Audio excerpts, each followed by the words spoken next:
I'm Wolverine, and you're watching therpf.com.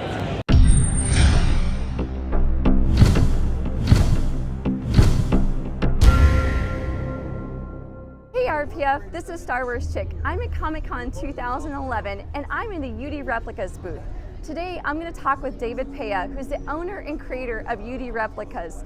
David's also an RPF member and he has made some amazing motorcycle suits that look like movie costumes. Good morning, David. How are you doing? Awesome. How you doing? I'm great. So you are the owner and creator of UD Replicas. And it's also known as Universal Designs, is that correct? Right. When we first started in 2001, the company was founded as Universal Designs. Okay. For the simple fact that we did global artwork in the sense of sculpture, fashion, so on and so forth. And as the years progressed, we started to take a specific direction with leather goods and movie replica motorcycle suits and licensing from the studios. So Universal Designs became then incorporated, so it's UD Limited, and UD Replicas is now the licensed division of Universal Designs. So Gotcha. that's mommy, and UD Replicas is the grown-up child, Okay. who's growing a lot faster actually. So what prompted you to go to the route of leather? Well, in 1993 I moved to Italy, and my goal was to learn about clothing, how to make clothing, how to manufacture, so on and so forth. So I was fortunate enough to have a lot of hands-on experience in the garment industry. And in 2001, when I moved back, as I said, started Universal Designs. Primarily it was rubber suits and sculpture costumes that we were doing, but leather suits started to take form. Leather suits here and there, the odd order for really custom and crazy suits. And then it just evolved. It just made sense to me that while there's a lot of people making costumes far better than me and far better than I'll ever be able to do, there seems to be an opening for these leather suits. And I remember thinking, if I can think out of the box, be a little creative, push the envelope a little bit, we might get some people's attention, and that's what we continue to do. I was going to say, I think it definitely worked. And I remember seeing you on the RPF, this was years ago, and you did a Wolverine costume for a buddy of mine, and I fell in love with it. And I remember contacting you on the RPF and asking you about doing a X-Men costume for me. And at that time, you were kind of going away from doing the one-offs. And I think at that time, you were actually getting into doing the replica. So tell me, are these motorcycle suits, are they costumes, or are they both? Well, no, they are motorcycle suits, but the one thing that we pride ourselves on is the obsessive research on the details of these suits. So they're meant to look like the costumes. Right. Okay, I mean, the big one that we started with was the Dark Knight Batman. Everybody was like, wow, great costume. I was like, wait a minute, hang on. I'm glad you think so, because we worked really hard to make it look like the costume. But it is, in fact, a fully functional motorcycle suit. So all of our products have full CE approved body armor on the inside, removable linings, and everything's made out of leather. And in most cases, suits on film are made out of ABS armor or foam latex. So the reality is they are motorcycle suits, but we work hard to make them look like the suits that were seen on film. And I have to say, you've done an incredible job, because I remember seeing your Batman suit that literally looked like it could have walked off of screen. Awesome. Even though it was done in leather, it looked like the rubber suit. It was amazing. Awesome, that's great to hear. Yeah, I mean, that one was a tough one because it was a hell of a feat of engineering for the costumers to have developed it on film. And then it's our job to replicate it without using cast materials, without using, those types of techniques. We had to make it clothing. And that was when we started to experiment with form molding leather and incorporating Kevlar in a big way with translucent sections. And I think we got a little lucky, but we also came up with some new techniques that are not being used in the industry, and hence the result with the Dark Knight suit. So Very cool. Again, it was really nice, and we were fortunate that it sold very well. Definitely. So how have your suits been received by the motorcyclists, and how have they been received by the costumers?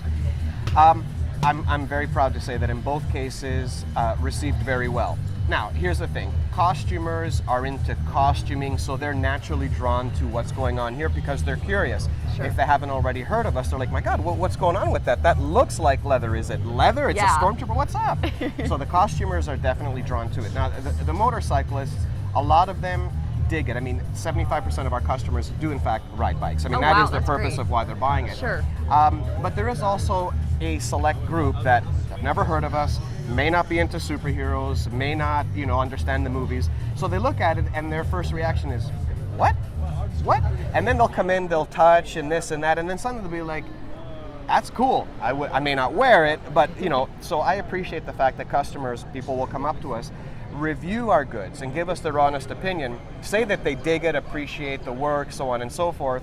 May not be for them. Right. And in fact, this is not for everybody. I mean, you have to have a particular, I guess, interest in certain characters to want to wear them. And my suits, you don't go unnoticed. Like, you can't get off your bike and go to Starbucks if you're in a hurry, because you get inundated by people wanting your picture. They want to know about this. How come you're dressed like that? I mean, they get a lot of attention. So if you're looking to be, unnoticed and just, be very cool, then you don't want to be wearing my suits, because you don't go unnoticed with these here.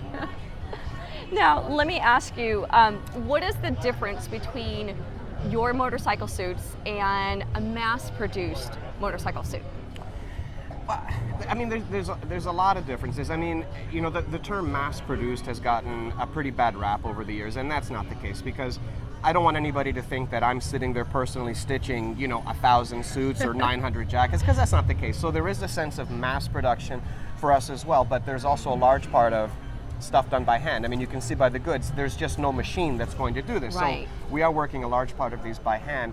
But the main difference is you get an emotion with my goods. Now, that's not to say that with others you won't get a cool vibe or feel great wearing it, but when you put on my Dark Knight Batman suit and you get on your bike and ride, it is one hell of a unique high. Like when you put on that Darth Maul jacket, and you probably are going to get a chance to put it on. Right. When you get that on, I mean, there's a sense of aggression, there's a sense of this is cool going on.